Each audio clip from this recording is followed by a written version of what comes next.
Here's a question for you. Yes. Were you surprised? I was pretty shocked, and my 5 friends watching me who'd already seen it were cracking up. But as soon as the shock was over, you were so in character, it was out of character. So I was like, nah, it's Metatron. You felt like it was a screw around? Oh, it was total. Like, at first I was like, oh, thank God, he finally came back. And then, no, it's a trap. No way. And it was. Were you guys surprised? Were you guys surprised when you heard it? Yeah. You spoiled me on Facebook. Say it again? You spoiled me on Facebook. Twitter. I don't understand what you're saying, but I agree. It was one of those things where everybody agreed to try to make it as much of a surprise as possible. So Jeremy Carver, who's the showrunner, made sure that the credits weren't on the front, because we didn't want to give it away. And the weird thing is, like, you go up to Vancouver to shoot, and sometimes people see you and take a picture and tweet it out and go, OMG, Richard's in Vancouver shooting, I wonder what's going on. And that never happened. It never, not that I saw at least, I never saw anything floating around out there about me being involved in the show. And then 3 or 4 weeks later, I went back up to I shadowed Tom Wright during the pre-production of the finale. And for whatever reason, I got seen all over town and photographed, and everybody was saying, OMG, Richard is in town shooting an episode. I'm like, no, I'm actually not. And now, because I'd already been in one, everybody thought I was lying. Like, no, we know, because you lied, and you said you weren't, and you were, and now you're saying you weren't again, and we don't believe you. I said, it's going to be disappointing when you watch the finale and see that I'm not in it. So the question was, when did I find out? I found out not that long before. I found out Robbie Thompson wrote the episode. And Robbie Thompson and I are friends anyway in life. We met back when we were in our early 20s, and then he also was a writer on Jericho, which was another show I was on. So I've known Robbie personally and professionally for a long time. And so we were having lunch, which is not like an unusual thing for us to do. But we scheduled this lunch, and then the night before the lunch, my agent called and said, so listen, he was reading all some crap, like blah, blah, blah, blah, blah, blah. Oh, and Supernatural's coming back, so we're working out those details. And I'm like, wait, what? What? What? What? He's like, yeah, the Supernatural called, there's, we're bringing you back to something, so we'll know more tomorrow. I'm like, hold on. You can't just breeze, that's 4 years ago that I died, and now they're like, holy crap. So then I go to lunch with Robbie, and I sit down, so that's all I know, right? At that point, all I know is, like, I haven't even worked out the details, but I don't know when I'm shooting, I just know something's happening. So I go to sit down with Robbie, and I'm like, Robert, what's up with you? He's like, what's up with you? I said, I don't know. Anything new in your world we need to discuss? He's like, I don't know. Is there? So we were like, because he didn't want to mention anything until I got an official notification, and I didn't want to tell I had official notification in case it wasn't real, and it was like a pretend, like it wasn't official. So finally I'm like, dude, I got a phone call yesterday. Is that really? He's like, yeah, no, yes, I was ready to get the phone call. Yes, we figured out a way to bring the character back. Because they've been trying to find a way to bring the character back for a long time, for a couple of years. And part of the challenge has been, how do you bring the character back who died? I mean, there are a couple of, it's 2 different characters really in that challenge, to not insult the mythology of the show, you know what I mean? So they figured out this way, and yeah, it was but here's the other thing, you mentioned like it was a trick, but Robbie and I had, so the answer to the first part of your question, I found out, a month before going up there, because they wanted to be sure I was available before they wrote the episode. So once they signed me on, then Robbie wrote it, and we went and did it. But the question you asked sort of insinuated that Gabriel It was a whole Metatron trip. But Robbie and I had a lot of very specific discussions about how he structured it, because it was structured to be open-ended. For example, things Robbie put in there. So this is not my interpretation. These are things that I was walked through before we shot it. When you guys all seen the episode? Yeah. So after the girl kicks in the door and Misha figures out that his jacket wasn't torn and the whole thing is a hoax, and he says, "Oh, you know, you're already dead," and I said, "Oh crap," I still snap out the universe.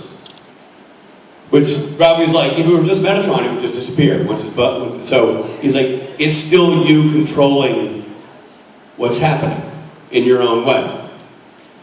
Well, that's interesting. He also specifically left that last moment very open-ended with the, are you really dead, and the whole look. Because in Robbie's interpretation, he's not really dead.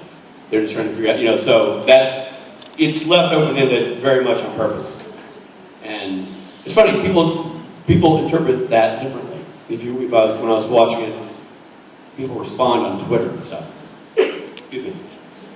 So many people were like you said, "Oh, it was a trick, damn it, I thought you were back, and now I know you're not back, and damn it to hell." And then other people were like, "He's back, I knew it, he's back. I saw the eyebrow thing, he's alive." And I think it's great, because it makes for an interesting discussion of is he or isn't he, you know what I mean? We'll see what they decide to do.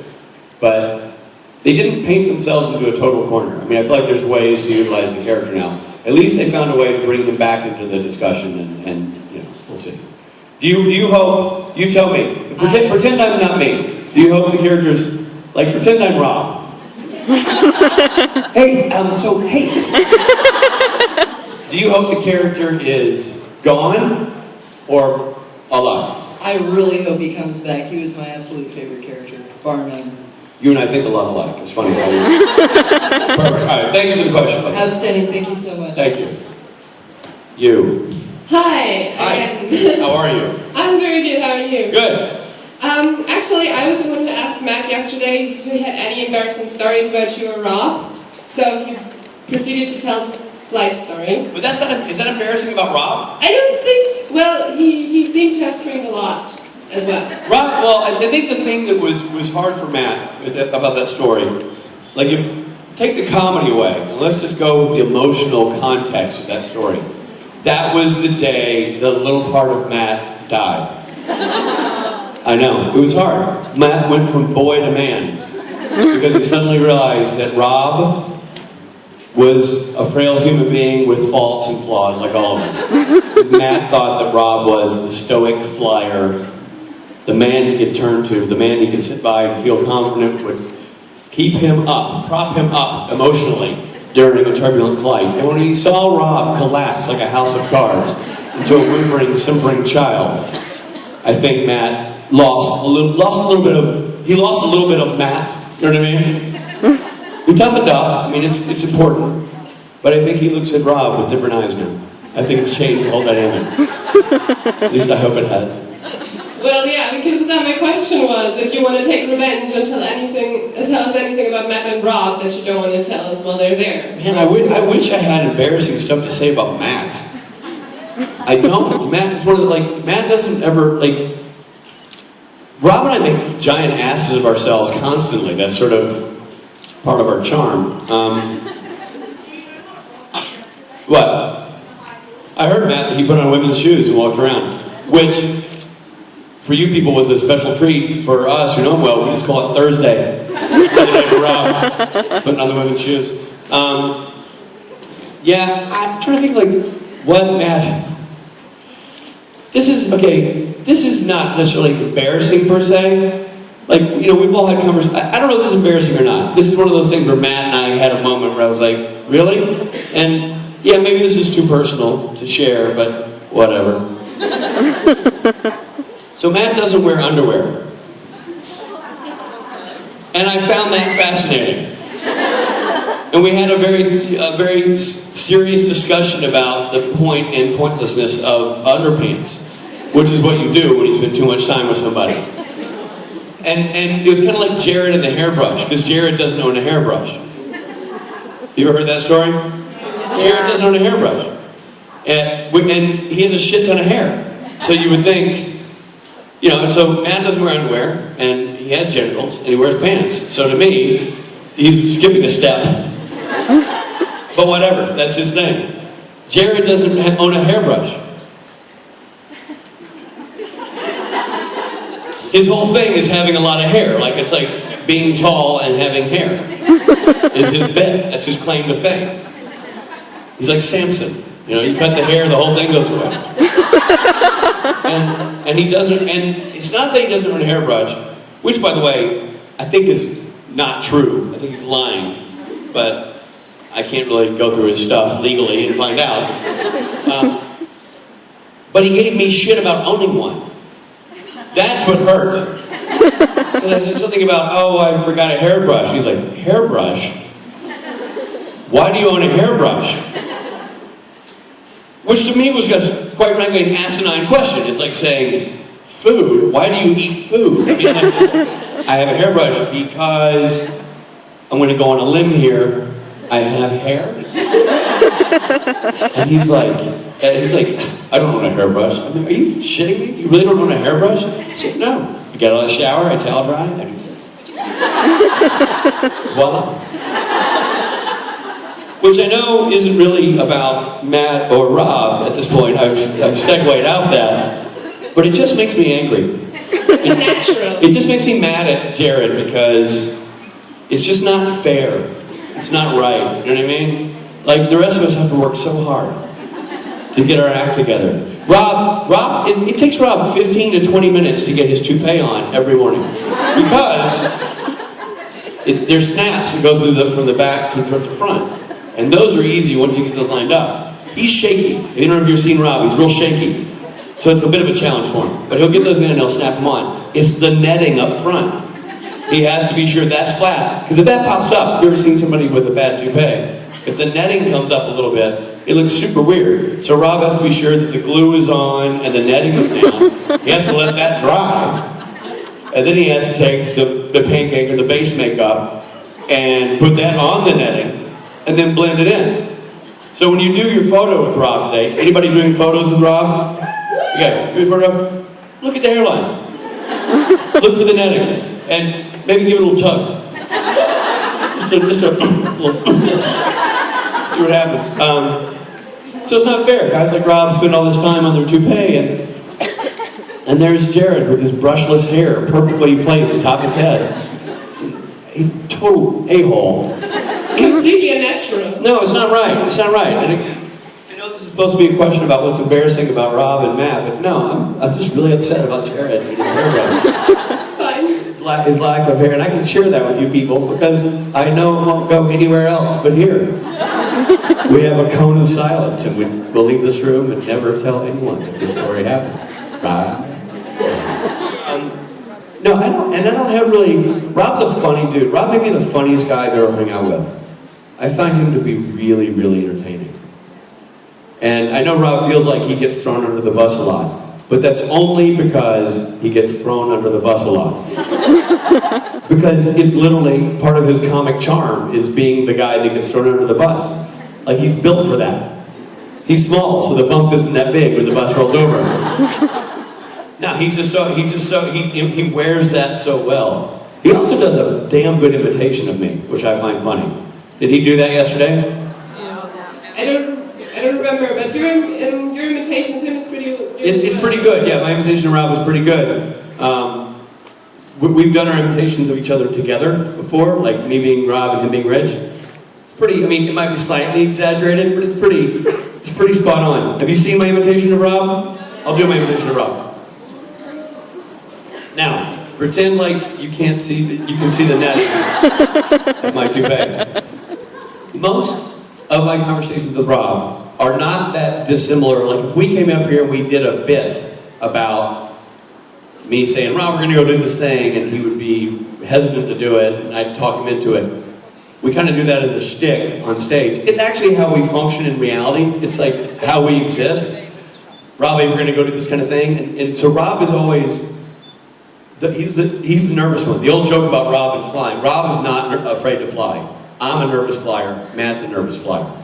So we always made the joke that if there was a movie poster, if there was a movie about Rob and Rich, it'd be picture of Rob, picture of Rich, and over Rob it would say, over me it would say, he's afraid of flying, and over Rob it would say, he's afraid of everything else. That's kind of right. So my invitation to Rob essentially goes like this: me trying to talk Rob into doing something, and Rob goes, I gotta say, I don't know, Rich, I don't know, I think it's a bad idea. I'll be honest, Rich, I think, I'm on the fence about doing that, Rich. I think it's really not right. If we do that, we can wind up not going to tell you something. I really, no, I don't think it's a good idea, Rich. I don't think it's a good idea. Okay, let's go. That's my Rob.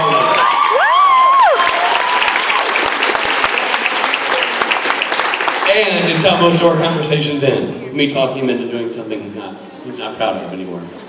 Anyway, thank you for the question. Thank you very much. You, Kat, lower that microphone. And I know that you did some other directing, so are there any plans to maybe direct an episode of Supernatural? Look, I will not be directing an episode of Supernatural next year, so I'll take that off the table right now. I would love to direct an episode of that show, and it's a conversation that has been had before. It's not an easy show to direct, and for those who don't know, I've just, in the last year and a half, gotten into directing. I wrote and directed a short film called America 101. Thank you. That played over 30 festivals in 2013 and won some awards. And so that was really cool. And then from that, I started directing TV commercials. So I've directed a few commercials, including most recently a Mountain Dew spot that is like this 2-minute movie trailer. It's a very intricate thing. It was a really cool piece, and I've tweeted out a link to it, and I'll tweet it out again. You should look at it. It's kind of cool. But episodic TV is something I want to get into. I've come from. Well, I've done a ton of commercials as an actor too. So the commercial world is someplace I feel very comfortable. But also episodic TV, which is where I've spent a lot of time. So shadowing Tom Wright, who directed the finale, he also directed the episode I did. Shadowing Tom Wright was for 2 reasons. Number one, I eventually want to direct an episode of Supernatural. And since Supernatural will probably go 17 seasons, I have many more chances. It's literally going to be like, hey Dean, get over here. What, Sammy?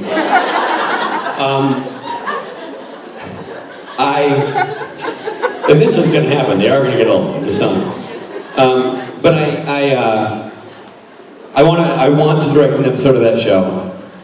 I'm doing my research to be able to hopefully get a shot at directing an episode of that show at some point. But also, just to peek behind the curtain of the process of prepping a network show. It was also just film school for me because I've done a lot of episodes of TV in my life as an actor, but never gone through the prep process, the 2 weeks before shooting starts. So it was something I wanted to learn how to. I just wanted to be able to understand that. And Supernatural is, quite frankly,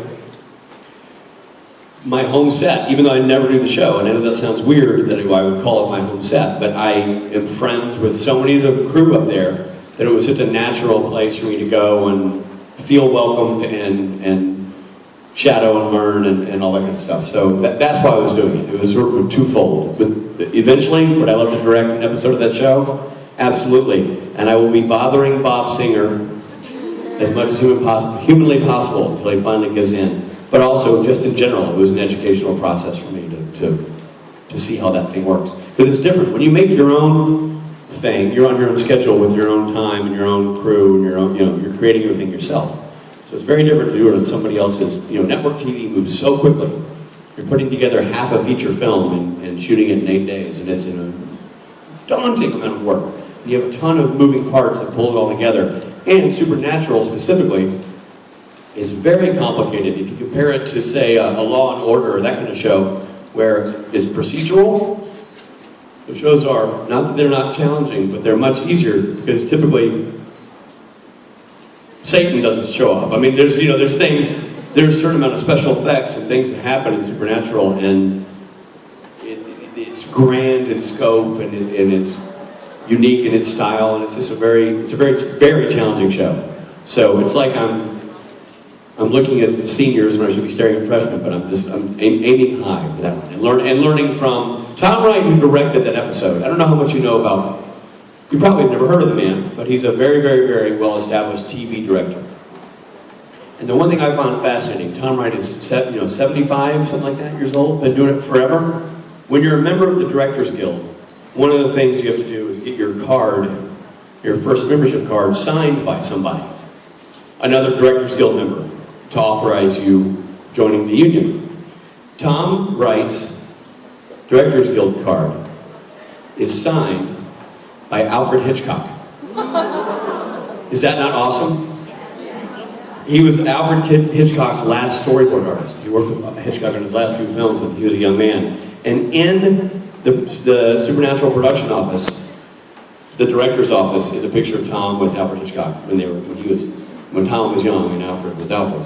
And it's just, it's hard to be more intimidating than that, you know? And to know more about what you, like, that guy's just been everywhere and done everything. He's a fascinating guy. So, like I say, shadowing him was more about the education than it was anything else. And it was amazing. It was amazing watching him work. Now the question is, who signed yours? Say it again? Who signed yours? I'm not in the DGA right now. No, because, I mean, in theory, I'll probably have to join because of the commercial work, but everything else I've done, it's like when you're in SAG, one of the ways to join SAG is to get a Screen Actors Guild job. You get the first one free, and the next one you have to join, and that's the same thing with DGA. So the last spot I just did was a freebie, and then the next one I'll probably have to join. And I don't know who I'll get to sign it. Because I've been thinking about that. I kind of want, like, I have a bunch of cool, fun director friends who are mentors or whatever, and I don't know. It'll be interesting to see. I also heard an interesting story, and Tom swears it's true.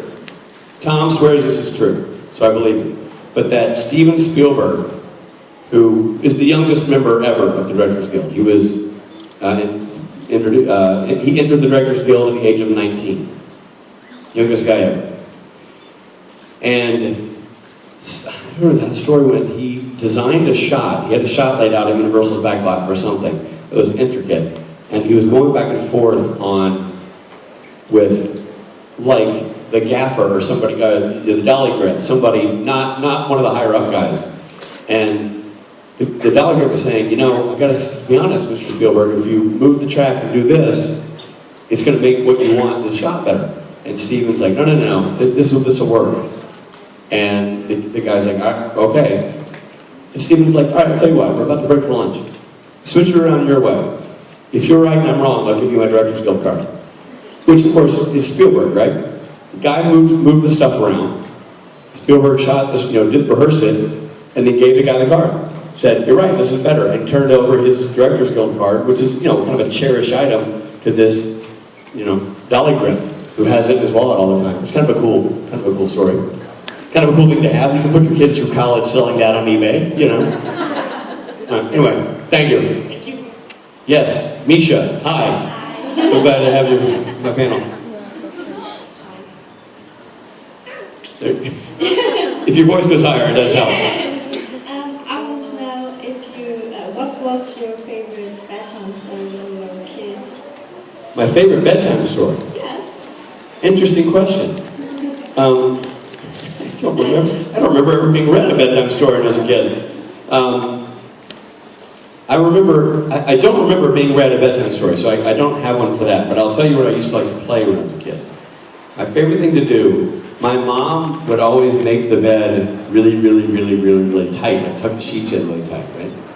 So my favorite thing to do was to get into bed and lay under the sheet with it so tight, with my arms outside the sheet, my body under, and I would pretend I was a pen in a man's pocket.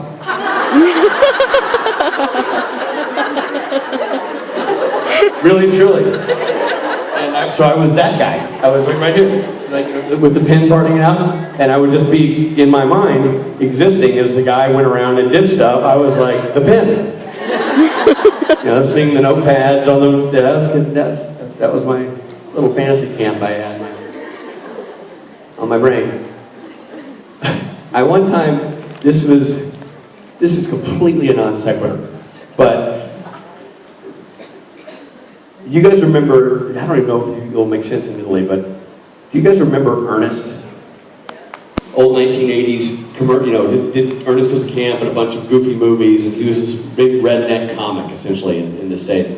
And he had this bit he did on a local TV show when I was a kid that was him, he did this like a special. He did these sketches. And one of the sketches was, he was this redneck, which is what he always played, and he had a son named Mistake. It was a very dark bit. And his son was huge. His son was essentially played by Mark Shepard. It wasn't a boy, he was supposed to be a kid, but it was a full-grown man. And he'd say, "What? Come on, Mistake, let's go to bed." And so there was a scene where Mistake is in bed, and Mistake goes, "Daddy, read me a bedtime story." And so I remember thinking, this is so funny. So he says, "All right." And he sits down and he grabs the phone book. And he opens the phone book and he says, "Once there was a boy named Mistake who mashed his fingers and caught on fire and fell off the end of the world." And then the boy goes, "That's a good story, Dad." I remember thinking that was just so freaking hilarious and bizarre. So, that's my favorite bedtime story. Thank you. Yes. Yes, so I wanted to know what was the best part about coming back on the set of Supernatural? Oh man, what was the best part about coming on the set of Supernatural? I was so happy to be back on the set that I wonder if it's even possible to explain that. For several reasons. I have never not felt attached to the show because of conventions. So that I've stayed in the universe of that show, and that show has stayed relevant to me without working on it for 4 years, which, by the way, makes no sense. It's really not relevant to me. I've been off the show for 4 years. I have nothing to do with the show whatsoever. There's no correlation between my life and that show. And yet, because I do 10 conventions a year, probably. That's a lot of time spent with the characters, the fans, the actors, all that kind of stuff.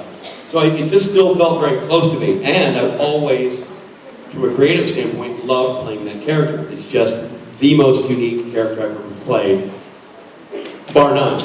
So the chance to go back to that was amazing.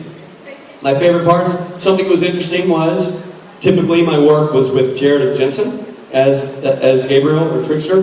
This was all Misha. And I'd really never worked with Misha as an actor. There's a couple of times where I might have one line to him or something, but we never had scenes together.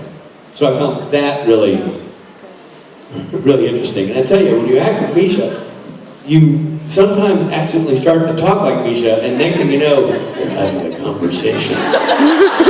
Gabriel, what are you doing? I don't know. What are you doing? Why am I talking?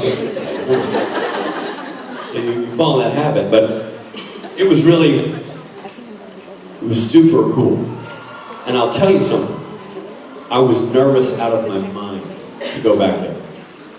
Because, well, several reasons. Number one, I hadn't played that character in 4 years. And though it may seem like that character and I share similarities, it's a character. It's created by the writers, it's something else, it's telling a different part of the story. And I wanted to service it right and seem like the same guy that it was 4 years ago, which, go do something for a while, stop, and then start it again in 4 years. I'm telling you, you have to think about it for a second to be sure you're doing it the same. So there was that. And I also know, when I started Supernatural, I treated it like a normal job on a normal TV show where I put my work into it, went away, and considered it done and moved on from there. that was before the convention circuit started and all the stuff where I realized, holy crap, is this thing studied from 10 ways, you know, from every angle, freeze frame, freeze frame, freeze frame. Like, there's nothing I'm going to do here that isn't going to be under scrutiny. Now, you really are not supposed to think about that when shooting the show. I thought about that before shooting the show, which was not a healthy exercise. So I was just I was super nervous. And the first thing we shot was me in the car, answering the phone. And the first angle we shot was my close-up. So the first thing we shot, 4 years after me not being there, was me in the car doing that rambling answer the phone bit with, you know, with the shot you see, that close-up shot of me going blah, blah, blah, blah, blah. And I was like, oh my God, I'm just a nervous wreck. And I'm friends with the crew. I'm especially good friends with Brad, the camera operator, sometime DP. He was actually DPing that episode. Brad Creaser. And Robin, the prop girl, who I'll see them every time I'm up there. We'll go have dinner or something. So they're friends of mine. So I walk on set, and they're like, hey, you're back. And I'm so stiff and nervous. I don't know if you're like, yeah, I am back. Hi, everybody. Can't wait to have all the fun we're going to have. Where do I go? What do I do? And then Robin was like, what the hell's wrong with you? I'm like, nothing. I'm just so thrilled to be back here on set with all of you. Oh, crap. I'm going to shit myself. After the fact, she's like, seriously, what was wrong with you? I'm like, I was just nervous. It's like, what nervous for? It's like, you know, like, I don't know why I was nervous. It was super awkward. I felt weird being nervous because I know Misha, I know the crew. It was a very strange experience. I remember thinking, I wasn't nervous after that. Then it was just goofing around and fun, which was great because, you know, when Misha and I got to do the scene in the convenience store, that was just so much fun because then I wasn't nervous. And then we were also it was us having dialogue and interaction. And all the moments there's some moments I really liked that were sort of spontaneous. One, there's a moment where I grabbed Misha's face and turned it out the look of the window. And that's simply because Misha wasn't paying attention. It wasn't like, it wasn't drawn in the script or decided. I was like, hey, I said my line. Like, remember that thing? And Misha, you was thinking about what's on TV that night or something. So I'm like, And the director's like, that's great. That was completely accidental. It was just me trying to wake Misha up. And then the hug.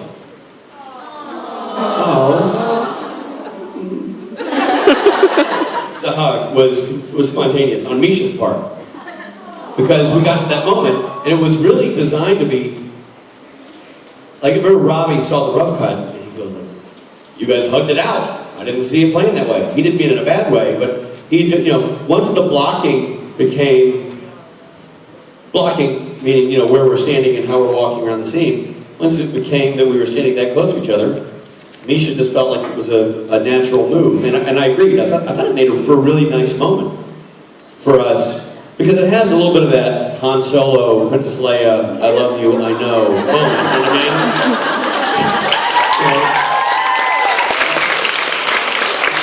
It has that energy, because it has, you know, he's like, thank you, and I was like, shut up. And so, I think that felt like when you're reading it was going to be like you and me, this distance. Or not maybe not this far, but too far. But the hug sort of changed the dynamic of it all. And it's like, oh my gosh, look at that. Wow.